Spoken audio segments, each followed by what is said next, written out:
Bismarck was no fool. He understood that such a powerful new country would be seen as a threat by the four other great powers of Europe, and so, now elevated to the position of Chancellor, he set out to make peace rather than war.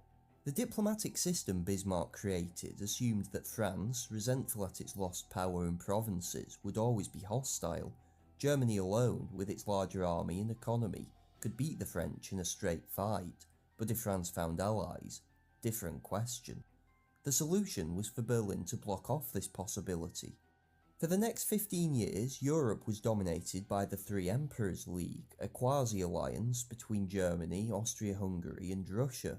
These three empires were ruled by monarchs who shared a vested interest in maintaining the European status quo against the likes of France, which had become a republic after the recent war. But whilst a flash of tricolour from Marianne could bring all the boys to the yard, the League was not actually an alliance in the traditional sense. There was no commitment to go to war on behalf of another member, for example. For the Germans, though, it meant France would at least remain isolated. Bismarck had foreseen the need to cultivate relationships with Russia and Austria from the very beginning. Back in 1863, he'd supported the Tsar's ruthless suppression of a rebellion in Russian-owned Poland.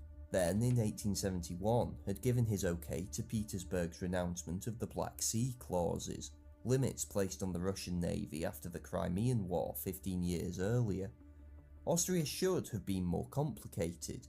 Prussia had, after all, only just fought her for control of Germany.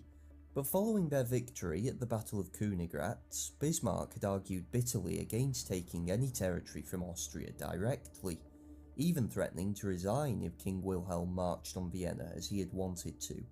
The leniency of this settlement was to allow for the quick reconciliation that occurred. All politics reduced themselves to this formula, Bismarck said. Try to be a trois in a world governed by five powers. Theoretically, the Three Emperors League meant Germany was part of a strong alliance that kept it safe from potential threats. Practically though, it was a fair-weather friendship, and the flaws began to appear quickly.